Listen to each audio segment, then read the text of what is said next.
The Arora Hotel, Kusadasi, a place where my dreams of a relaxing getaway were brutally crushed, leaving me with a sense of nostalgia for what could have been. As I stepped into this supposedly luxurious hotel, I couldn't help but notice the eerie feeling of neglect that lingered in the air. The rooms, oh the rooms, were a nightmare. Dirty, with stains on the carpets and upholstery that seemed to scream we don't care about your well-being.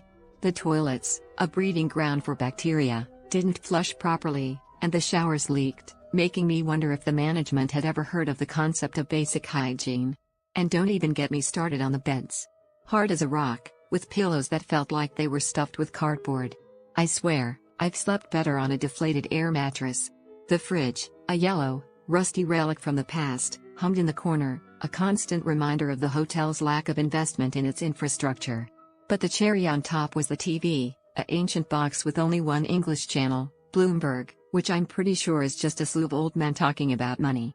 I mean, who doesn't have Netflix, or at least a decent selection of international channels?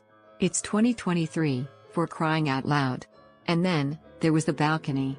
Oh, the balcony. Smashed glass surrounded the support, a hazard waiting to happen. I'm surprised they didn't charge extra for the thrill of potentially getting hurt. But you know what the worst part was? The staff's attitude. When I asked for the sheets to be changed in the room to be cleaned after 7 days, they looked at me like I was asking for the moon. And the response? We're full, take the stairs. Take the stairs? I'm on the 6th floor, with a disability. Do you know how that feels? It's like they were trying to make me feel like I was a burden, an inconvenience to their already overwhelmed staff. And the food, oh boy, the food. It was like they took all the leftover ingredients from the past week and threw them together into a culinary abomination. Flies buzzing around the dining area, cats roaming freely, it was like they wanted us to get sick. And don't even get me started on the lack of variety. Repetitive, unappetizing meals that made me question the very fabric of their kitchen. But what really took the cake was the lift incident. We got stuck, and the phone inside the lift didn't work. The reception guy just laughed, like it was some kind of joke. My wife has a phobia of enclosed spaces, and they just left us there, dangling in midair, while they went about their day, completely unbothered. And when we asked to be moved to a lower floor, they told us they were full. Full. Can you believe it? It's like they wanted us to suffer. I mean, what kind of hotel tells its guests to leave if they don't like it? A hotel that doesn't care, that's what. They don't care about your comfort, your safety, or your well-being. All they care about is taking your money and providing the bare minimum. It's like they're running some kind of scam, preying on unsuspecting tourists who just want a nice vacation. And the worst part is, they're getting away with it. They're getting away with providing subpar service, subpar food, and subpar accommodations, all while smiling and pretending like they're doing you a favor. Well, I've got news for you, Arora Hotel, Kusadasi. You're not fooling anyone. You're not some hidden gem, waiting to be discovered. You're a dump, a money-sucking vortex that's only good for one thing, making people miserable. So, to all my fellow travelers out there, let this be a warning. Avoid the Arora Hotel, Kusadasi at all costs. Trust me, you won't regret it. What do you guys think? Have you ever had a similar experience at a hotel? Let me know in the comments below. Comprehensive analysis of businesses near Arora Hotel, Kusadasi. The businesses surrounding Arora Hotel, Kusadasi, exist in a state of mediocrity, some even veer into outright exploitation. Tourists are seen as walking ATMs rather than guests, and the level of service reflects this harsh reality. The area is saturated with overpriced, underwhelming establishments that prioritize quick profits over genuine hospitality. Let's begin with shopping centers, which are more like elaborate traps than retail experiences. Scala Nuova Shopping Center, for example, lures visitors with promises of luxury but delivers frustration instead. Authenticity is a foreign concept here. Machine-made rugs are pawned off as hand-woven silk, complete with forged certificates. The cafes within this shopping center serve food that tastes like regret, with prices that defy logic. A simple coffee costs triple what it should, and the parking fees? Daylight robbery. The only thing more inflated than the prices is the sheer audacity of the vendors. Then there's spas, which should be sanctuaries but instead feel like poorly run back alley operations. IRASPA Wellness, for instance, operates with a baffling lack of professionalism. The relaxation rooms are anything but relaxing, thanks to gym weights crashing overhead during massages. The staff seem perpetually annoyed that customers even exist, and their pricing strategy? Locals pay one price, tourists another, because nothing says welcome like blatant discrimination. Moving on to restaurants, where the food often falls somewhere between inedible and public health hazard. Casablanca restaurant serves dishes that could charitably be called experimental, if experimental meant disguising canned food as gourmet cuisine. The kebabs arrive with more filler than actual meat, and if you complain, the staff vanish faster than your appetite. Murphy's restaurant, meanwhile, serves microwave donair wrapped in aluminum foil so thin, you half expect to find last week's leftovers still clinging to it. The prices? Outrageous. The service? Worse.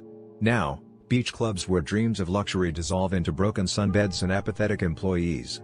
Jade Beach Club charges an arm and a leg for the privilege of sitting on pebbles while staff ignore you. The drinks cost more than your hotel room, and the food? Moldy fruit and half-cooked pasta served with a side of indifference. The only thing more shocking than the bill is the audacity to call this a VIP experience. Even coffee shops fail to meet basic standards. Court Coffee Company serves cold, watery brews that taste like they were filtered through old socks. The pastries? Stale.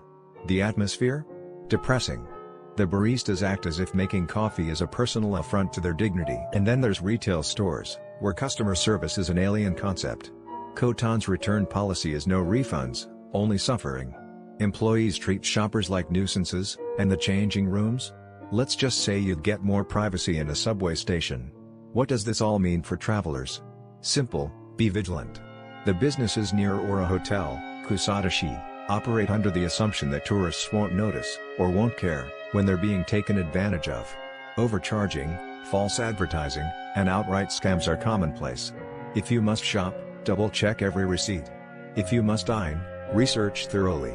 And if a deal seems too good to be true?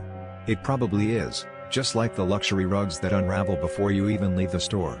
The area isn't without charm, but that charm is buried beneath layers of opportunism. If Kusadasi is a gem, then the businesses near Arora Hotel are the scratches on its surface. Tread carefully. So, I'm looking into crimes near Arora Hotel, Kusadasi, and, it's like, really sad. Because this area is supposed to be a beautiful vacation spot. But, scammers are everywhere. Businesses near Arora Hotel, Kusadasi are like, super friendly, but also super sneaky. Have you ever heard of a credit card scam? Yeah, it's a thing, and it happened here. So, these scammers, they got hold of tourists' credit card info, and, they just started charging them for fake services and stuff. Can you believe it? So, this massive credit card fraud ring, it was discovered, and, 268 tourists got scammed. That's a lot of people, And, the scammers, they use these mail order and smurfing payment tactics, which, sounds super complicated, but, basically, they just charged people's cards without their knowledge. How could you, right? That's just wrong.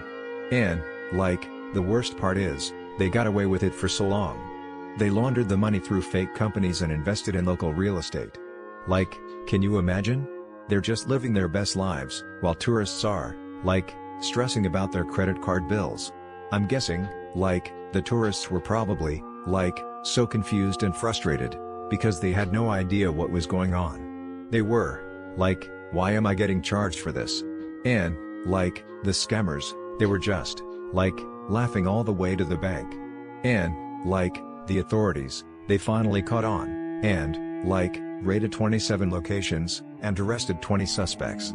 But, I'm sure there are still more scammers out there, just waiting to pounce.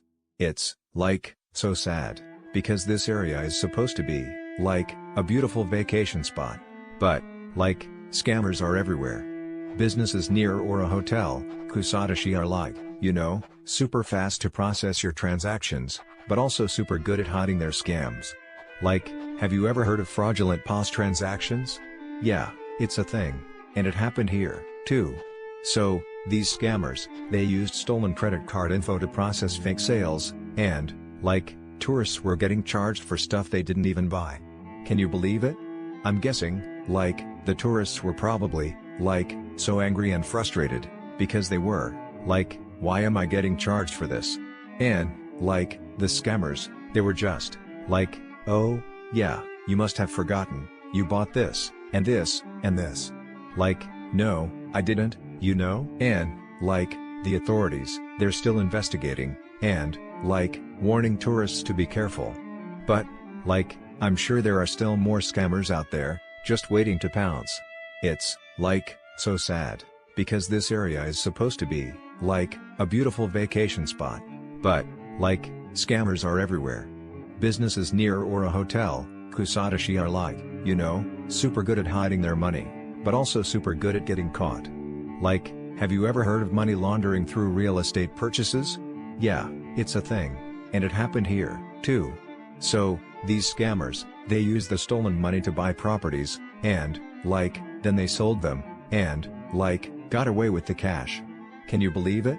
I'm guessing, like, the authorities, they were, like, aha, we caught you.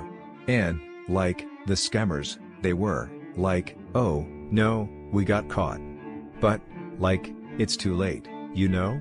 The damage is done.